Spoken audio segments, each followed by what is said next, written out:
क्योंकि social work में पूरे हरियाणा में कोई क्वालिफाइड नहीं है। अच्छा, मैं पहला आदमी हूं जो आईजी यूनिवर्सिटी में रिकॉर्ड है, कोई आज तक 2019 से 2025 तक पास ही नहीं हुआ है। तो मतलब अब जो हरियाणा सर में शायद अकेले हो। हाँ, हरियाणा में 20 विषय में पीजी और 6 विषय में नेट जेआरएफ और 7वीं बार 92% से फिर करी। यूजीसी की यूनिवर्सिटीज हैं 1378, उनमें मात्र 4% पोस्ट भरी हुई। 4%। 56 सेंट्रल यूनिवर्सिटीज जी। और उनमें से मात्र जो है पूरे जो है 1378 में 5 ओबीसी के 1378 यूनिवर्सिटी में उनमें केवल 5 लोग पत्तों की बात करते हैं, हमें तो पेड़ की जड़ की बात करनी चाहिए। जी जी। तो हम वो विद्वान हैं जो जड़ों की बात करते हैं। 4% जो है आदमी शेड्यूल कास्ट 1378 विश्वविद्यालयों में वाइस चांसलर 4%। बाकी 5% ओबीसी हैं बस। हाँ जी। इस यूजीसी के कानून के जरिए देश के दबे कुचले लोगों को जागृति और अपने आप में इन्होंने खुद जो है जो बात को कहना चाहते थे वो अपने ही मुंह से जो है उजागर हो गया पूरे। ये 15% शेड्यूल कास्ट वाले लोग, जी जी, उन बेचारों की 2.5% की पोजीशन है अलग अलग कैटेगरी में। बस प्रोफेसर में 1% जी, एसोसिएट में 2% और 4% असिस्टेंट प्रोफेसर में। हरियाणा की तस्वीर, हरियाणा में 18 विश्वविद्यालय है आज के दिन। जी जी, सरकार के जी जी, 18 जी, और 18 के अंदर जो है बैकवर्ड के जो है एक वाइस चांसलर बस। सैनी। रामअवतार एकलव्य, आगे का क्या निशाना है? और भी कोई दोबारा आगे और पढ़ रहे हैं?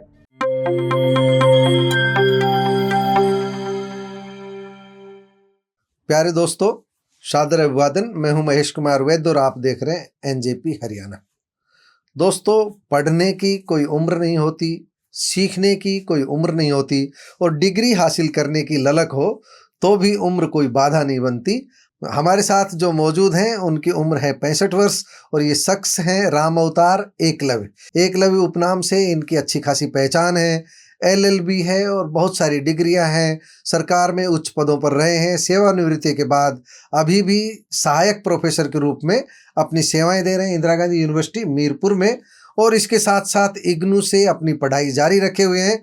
हरियाणा के ऐसे पहले शख्स हैं जिन्होंने अभी 7वीं बार नेट जीआरएफ क्वालिफाई किया है। 6 विषयों में क्वालिफाई किया है। आज 6 फरवरी है, कल 5 फरवरी को जब परिणाम आया तो एक बार फिर इन्होंने सफलता के झंडे गाड़े और 7वीं बार नेट जीआरएफ क्वालिफाई किया। इसीलिए हमने इनको आज यहाँ आमंत्रित किया है।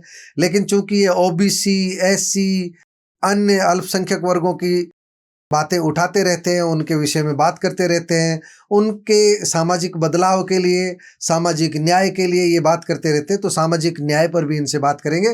पहले इनकी अपनी बात करेंगे जो 7वीं बार जीआरएफ क्वालिफाई किया है। रामअवतार एकलव्य जी, आपका एनजेपी के स्टूडियो में स्वागत है। सबसे पहले एनजेपी का मैं धन्यवाद करना चाहूंगा कि जहाँ बहुत बड़े बड़े दिग्गज यहाँ पहुंच चुके हैं। सबसे पहले तो आपको बधाई एनजेपी की तरफ से 7वीं बार नेट जीआरएफ क्वालिफाई करने के लिए। आपके बहुत बहुत आपका धन्यवाद कि देश में मैं सोशल वर्क डिपार्टमेंट में जो है मेरा ये 7वां नेट जीआरएफ। अपना विषय भी और ये सारी चीज बता दीजिए जी, हमारे दर्शक आपके बारे में जानना चाहेंगे। परसेंटाइल से इंडिया में 9,98,000 परीक्षार्थी ने यूजीसी का परीक्षा दिया। जी जी। और उसमें से जो है हमारे जो है हरियाणा में सोशल वर्क में मैं पहला कैंडिडेट हूं जिसका 92% से, पहले मेरा 86% से लास्ट ईयर क्लियर हुआ था। तो आपने रिवाइज किया, अपग्रेड किया है मैंने अपने तो आप को। अपग्रेड करने की जरूरत क्यों पड़ी वो थोड़ा समझा देंगे? क्योंकि यूजीसी जो है हर साल असिस्टेंट प्रोफेसर, नेट और पीएचडी के लिए कंपलसरी कंडीशन है कि हर साल उस विषय में आपको 1 साल का मौका देती है कि आप पीएचडी के लिए रजिस्ट्रेशन करा लें। 65 साल की उम्र में वैकेंसी खत्म नहीं होती आपके लिए? ना, मेरे लिए नहीं है। असिस्टेंट प्रोफेसर के लिए कितनी उम्र की? यूजीसी कहती है कि जो है 68 ईयर तक तो हमारी यूनिवर्सिटी का प्रोविजन है। अच्छा, मतलब ऑनरेबल वाइस चांसलर के पास 68 साल तक जो है नौकरी करवाने का अधिकार है उनको। अच्छा। क्योंकि सोशल वर्क में पूरे हरियाणा में कोई क्वालिफाइड नहीं है। अच्छा, मैं पहला आदमी हूं जो आईजी यूनिवर्सिटी में रिकॉर्ड है, कोई आज तक 2019 से 2025 तक पास ही नहीं हुआ है। तो मुझे पिछले, हाँ पहला हूं सर। और मेरे को पिछली साल वाइस चांसलर साहब ने इंटरव्यू किया तो यहाँ कोई क्वालिफाइड मेरे सिवाय मिला ही नहीं। सोशल वर्क में 4 पोस्टें थी जी जी, अकेला, और उन्होंने तो अभी सिलेक्शन आप किया। एडॉक बेस पे? हाँ, ये मतलब जो है कॉन्ट्रेक्चुअल होता है। अच्छा, तो इस पे आप, मैंने सेवाएं देने के लिए अपना एग्रीमेंट पिछली बार दे दिया था। मैंने ये कहा मैं 50,000 रुपया प्रति माह यूनिवर्सिटी में कल्याणकारी कार्यों में दे दूंगा। मुझे पैसे की, मैं तो 2 रोटी खाने वाला आदमी। पैसे के लिए नहीं, आप बस हाँ, बच्चों का प्रतिष्ठा कल्याण के लिए, हो। बच्चों का। नहीं, बच्चे आज तक बच्चों का एक का भी नहीं हुआ है। तो सोशल वर्क से पहले जो 6 अन्य विषय थे उनके बारे में बताओ आप। मेरा जो है, मैं 1982 के अंदर कुरुक्षेत्र विश्वविद्यालय में एमए इंग्लिश किया, पंजाब यूनिवर्सिटी से एमफिल इंग्लिश किया रेगुलर। जी जी, और फिर मैंने नेट इंग्लिश में किया पहली बार। जी जी, उसके बाद में जो है दूसरा मेरा जो है पॉलिटिकल साइंस में नेट जेआरएफ हुआ। जी जी, फिर मेरा तीसरा जो है नेट जेआरएफ पब्लिक एडमिनिस्ट्रेशन। जी जी, फिर चौथा मैंने भारतीय हिंदी भाषा और भाषा विज्ञान, उसमें मैंने नेट जेआरएफ किया। बड़े अलग अलग चुने आपने। हाँ जो जी, है। हाँ जी। जी, फिर मेरा दिल नहीं भरा, फिर मैंने कहा कि मैं जो है और करता हूं, तो फिर मैंने जर्नलिज्म मास कम्युनिकेशन, जी जी, क्योंकि मैंने कुरुक्षेत्र विश्वविद्यालय से एमजेएमसी तो किया हुआ आप है। तो हमारे पत्रकार साथी। हाँ जी बिल्कुल, मैं जी, जो है 85 का टाइम्स ऑफ इंडिया का वर्किंग जी, जर्नलिस्ट रहा हूं। खबर अभी और भी है, देखते रहिए आज तक। जी जी, जी, जी, सुरेंद्र प्रताप सिंह जी जी, मेरे मुख्य एडिटर थे, जी जी। और मैं अनमैरिड था। और उस टाइम पर रेवाड़ी अब से, तो मैरिड होंगे ना आप? अब तो मैं बाल बच्चे वाला, बाल और बच्चे वाले, जी, जी। 85 की बातें कर रहा हूँ। 85 युग बीत गया। युग बीत गया। हाँ जी। तो तब टाइम्स ऑफ इंडिया में, तब टाइम्स ऑफ इंडिया में रेवाड़ी से जाते थे तरुण जैन जी, जी जी, नवभारत टाइम्स में। जी जी। मैं उत्तर प्रदेश डेस्क का इंचार्ज था। अच्छा अच्छा अच्छा अच्छा। यहाँ रेवाड़ी से एक ही जाते थे, तरुण जैन जी बस। जाते थे। और बहुत यूसुफ पुराने। भारद्वाज जी जाते थे मेवात से, मेरे से मिलते थे। मैं यूपी डेस्क का प्रभारी था, जी जी जी जी, हिंदी में पत्रकारिता करता था। खबर अभी और भी है, देखते रहे आज तक। जी जी। तो ये सिलसिला जो है, फिर मन नहीं भरा। मैंने कहा रिटायरमेंट हो गए 2020 में, एडिशनल डायरेक्टर सिविल सर्विसेज से 6 नौकरी करके। तो फिर हमने कहा एक बार जो है नहीं, फिर सरकारी जॉब कब ज्वाइन की पहली बार? 87 में। किस पद से शुरुआत? मैं लेक्चरर के हाँ रूप जी। में। उसके बाद गवर्नमेंट कॉलेज में लेक्चरर। ठीक है। पंजाब में था, इसलिए मैं वापिस आ गया। ठीक है। मेरी मैडम यहाँ थी। ठीक है। परिवार की प्राथमिकता बहुत जरूरी है। फिर मैं ब्लॉक डेवलपमेंट पंचायत अफसर लग गया। ठीक है। HCS में। ठीक है। फिर 2004 में हाई कोर्ट से मैं HCS एग्जीक्यूटिव SDM कहते हैं। जी जी। फिर मैं डिमोट हो गया जी। DFSC आ गया, district food and supply controller. जी जी जी। हाई कोर्ट से जी। मैंने वो ज्वाइन कर लिया, और फिर मैं अपनी शिक्षा लगातार जारी रखी। 20 विषय में पोस्ट ग्रेजुएशन मैंने कर लिया। 20 विषय में? हाँ, रेवाड़ी में नहीं, पूरे हरियाणा में कोई PG नहीं है मेरे ख्याल से। तो ना, इंडिया में तो है मेरे साथ है? इंडिया 20 विषय में, तो मतलब हरियाणा में शायद अकेले हो। हाँ, हरियाणा में 20 विषय में PG और 6 विषय में नेट JRF, और 7वीं बार 92% से फिर करी। बड़ी बात है, 7वीं बार GRF। तो 7वीं बार की है, 6ठी और 7वीं एक नहीं होता है सर। है। आईजी यूनिवर्सिटी में एक भी प्रोफेसर जो 7 विषय का दिखा दो ना मेरे को। जी जी। होती नहीं कईयों से तो पास।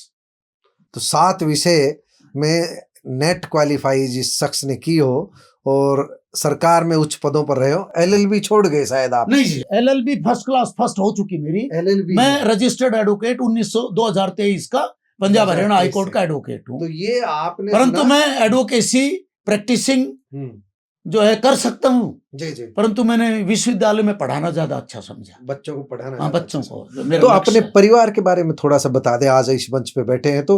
एक ही मिनट में। पारिवारिक बैकग्राउंड है, मैंने तो बिना दहेज के, मेरा पर्ण था।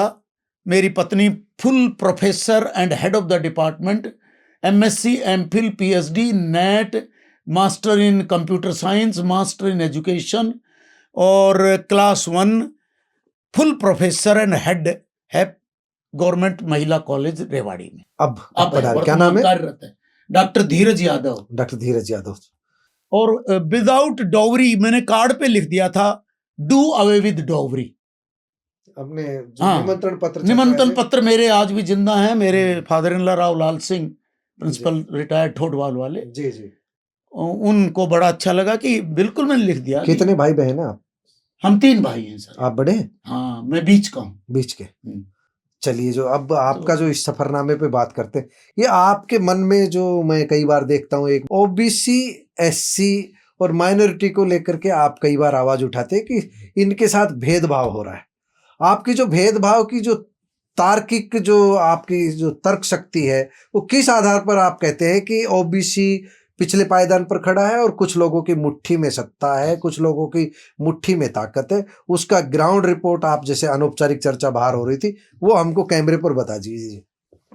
ओबीसी, अन्य पिछड़ा वर्ग, scheduled caste, scheduled tribe, minorities, physically challenged, महिलाएं, ये सब जो है ये deprived, suppressed, depressed and oppressed classes का ब्रिटिश डेज से ही प्रचलन है। जी जी यहां साइमन कमीशन जब 1928-29 में आए थे, जी तब भी उनको वो स्टडी करने आए थे। जी और साइमन कमीशन गो बैक के नारे तो लाला जी ने लगाए थे, लाल पतरा राय ने, जी, और सर छोटूराम और डॉक्टर बी.आर. अम्बेडकर, 2 शख्स हिंदुस्तान के थे जिन्होंने कहा वी वेलकम साइमन कमीशन। अच्छा अच्छा, क्योंकि साइमन कमीशन सरकार ने, ब्रिटिश गवर्नमेंट ने भेजा था कि देश में जाके हमारा जो डोमिनियन है, ये भारत की जनता की हालात देख के आओ। जी जी, तो ये सदियों से वंचित लोगों की कहानी है। जी जी,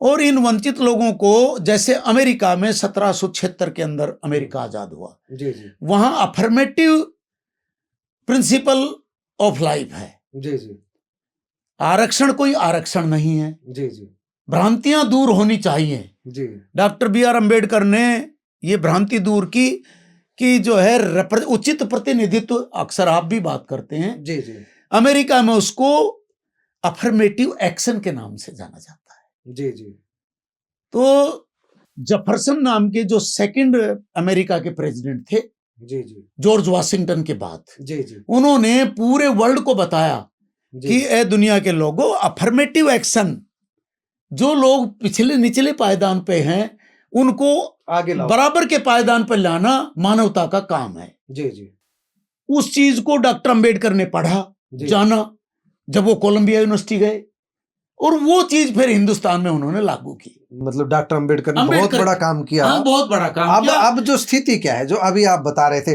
आंकड़ों की जुबानी अगर हम बात करें तो आंकड़े क्या बोल रहे हैं? रिप्रेजेंटेटिव कितने मिल रहा है? एनजेपी के स्टूडियो में मुझे कहते हुए बिल्कुल भी संकोच नहीं है। जी, भारतीय व्यवस्था में 1378 विश्वविद्यालय हैं। जी जी, 4 तरह के विश्वविद्यालय होते हैं।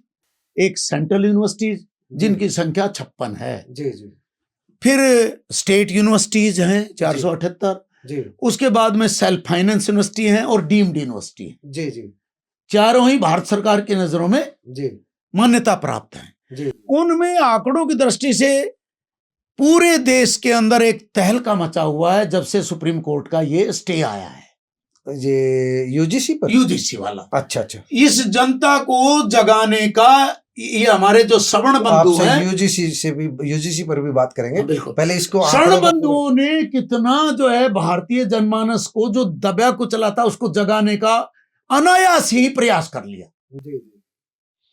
4% लोग आज शेड्यूल कास्ट के यूजीसी की यूनिवर्सिटीज हैं 1378, उनमें मात्र 4% पोस्ट बनी हुई। 4%, बाकी खाली। वाइस चांसलर की बात लीजिए, 56 सेंट्रल यूनिवर्सिटीज जी, और उनमें से मात्र जो है पूरे जो है 1378 में 5 ओबीसी के, 1378 यूनिवर्सिटी में उनमें केवल 5 है। और ओबीसी की आबादी 50% से ज्यादा। ये 52 तो आंकड़े कहते हैं, 52 तो आंकड़े है, ज्यादा है और सिर्फ 5। तो उचित प्रतिनिधित्व के सिद्धांत को मानते हुए भारतीय व्यवस्था में जो मोदी जी प्रणाली देना चाहते हैं अब, जी जी, उन्होंने कोशिश की थी, थोड़ी सी कोशिश की थी कि विश्वविद्यालयों में डिस्क्रिमिनेशन, भेदभाव ना हो बच्चों के साथ। जी जी, हालांकि वो आंशिक था। जी जी, लोग पत्तों की बात करते हैं, हमें तो पेड़ की जड़ की बात करनी चाहिए। जी जी। तो हम वो विद्वान हैं जो जड़ों की बात करते हैं। तो जड़ों की कीजिए आप। तो जड़ों मुझे में पहले आंकड़े आप बता रहे थे, ये तो चौंकाने वाला आंकड़ा है। यस जी, यूनिवर्सिटी के जो ओनली 4% जो है आदमी शेड्यूल कास्ट 1378 विश्वविद्यालयों में वाइस चांसलर है। 4%। 4%। बाकी 5% ओबीसी है। बस। हाँ जी। और उसके बाद में एसटी 1% है। मतलब जिनके 10-15% आबादी स्वर्ण कह रहे हैं, हाँ, बाकी सब पे उन्हीं का कब्जा है। उनका 84% पे कब्जा है जी। कमाल की बात है। और सामाजिक समानता की बातें हो रही तो हैं। हमारे जो भाई सवर्ण व्यवस्था के हैं, जो काबिज हो रहे हैं, वो जो है जिस तरह से बात को प्रस्तुत करना चाहते थे, उसमें ढेरों सारी भ्रांतियां और सब लाभ का जो है पुलिंदा चढ़ा हुआ है। उनको अपने सब लाभ को देखना पड़ेगा। हालांकि गिरेबान में झांकेंगे तो उनको पता है सारा। तो अब देश का सारा पता है। इस यूजीसी के कानून के जरिए देश के दबे कुचले लोगों को जागृति और अपने आप में इन्होंने खुद जो है जो बात को कहना चाहते थे वो अपने ही मुंह से जो है उजागर हो गया पूरे। तो रामोतार जी, एक आपने जैसे वीसी के लेवल पे बता दिया, 5 और 4% के रिक्त पद बता दिए। क्या असिस्टेंट प्रोफेसर इनकी रिक्तियों की बात करें, जुल्म है।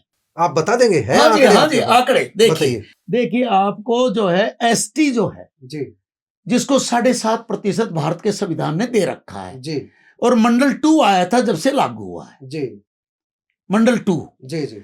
अब मंडल 2 के अंदर यह था कि शैक्षणिक संस्थाओं में भी उचित प्रतिनिधित्व का सिद्धांत लागू करना। जी। अब आप देखिए एसटी 7.5% होना चाहिए। जी, जी। उसकी पोजीशन 1.1 है। बहुत बुरी हालात है फिर तो। एसटी नहीं है एक भी। अच्छा। ले देख के मीणा जाति के 1-2 प्रोफेसर आ रहे हैं बस। और इसके बाद आगे दूसरे अब आया जो है 15% शेड्यूल कास्ट वाले लोग। जी, जी। उन बेचारों की 2.5% की पोजीशन है अलग अलग कैटेगरी में। बस। प्रोफेसर में 1%, जी, एसोसिएट में 2% और 4% असिस्टेंट प्रोफेसर में। ये हालात है। ये हालात पूरे देश का, सबको देख लो। तथ्यों की बात कर रहे हैं आप। तथ्यों की डाउनलोड कर लो आंकड़े। नहीं, मैं आपकी बात मान रहा हूं। क्योंकि बहुत सारे आप विद्वान हैं, आप जो बोल रहे हैं। यूनिवर्सिटी के प्रोफेसर साहब जो है आंकड़े रख करके रखते हैं। हम लोग जब डाउनलोड करते हैं, आजकल तो सब चीजें आ गई हैं। चलिए और बताइए, हम विश्वास कर रहे हैं उसका। उसके बाद में जो है देश के अंदर 23 जो है आईआईटीज हैं जी, 23 आईआईएम हैं जी, उनमें कमोबेश जी वही पोजीशन है जो यूनिवर्सिटीज में है, उससे कम है। मतलब आईआईएम आईआईटी और यूनिवर्सिटीज में सेम है। एसटी 0 है, प्रोफेसर्स वाइस चांसलर्स डायरेक्टर्स जी, जी 0 है। और हरियाणा की तस्वीर कैसी है वीसी के लेवल पे? हरियाणा की तस्वीर, हरियाणा में 18 विश्वविद्यालय हैं आज के दिन। जी, जी सरकार के। जी, जी 18 जी। और 18 के अंदर जो है बैकवर्ड के जो है एक वाइस चांसलर बस सैनी। वर्तमान में एक जो है रामपाल सैनी, धन्य हो क्योंकि अब उनके सजातीय प्रेम है। जी, जी कॉलेज में थे और उनको बाकी सब 18 में से गए 17। अब शेड्यूल कास्ट की बात है, 18 में से एक शेड्यूल कास्ट वाइस चांसलर लगाया था सीडीएलयू में। जी, जी 3 साल पहले हिस्ट्री के प्रोफेसर थे एमडीयू के। जी, जी उनको भी अब 2 साल पहले ही हाथ धोने पड़ गए। जी, जी। चलिए मूल विषय पर आते हैं। बाकी पद जो है जैसे ये आपने बताए असिस्टेंट प्रोफेसर का बता रहे हैं ना आप? 3 चीजें। अच्छा, तीनों में ये तस्वीर है। पूरे हरियाणा की है, देश की भी वही है। देश की भी है। और हमसे बदतर मध्य प्रदेश, छत्तीसगढ़, उत्तर प्रदेश, बिहार हमसे बदतर है। मतलब कोई सुनवाई नहीं हो रही। हरियाणा में बेटर है साहब। तभी मैं कई बार कहता हूं कि 85% लोगों को मांगना क्यों पड़ रहा है। आज एक बात आ रही थी, कोई साथी मुझसे चर्चा कर रहा था, मैं बिना उनका नाम लिए कह रहा हूं। वो कह रहे थे कि जिनके पास जाति प्रमाण पत्र है वो लोग शोर मचा रहे हैं। यूजीसी को लेकर के कोई चैप्टर उन्होंने खड़ा किया था, तो और जिनके पास जाति प्रमाण पत्र नहीं है उन लोगों पर 10% लोगों पर सवाल उठा रहे, सामान्य वर्ग के ऊपर।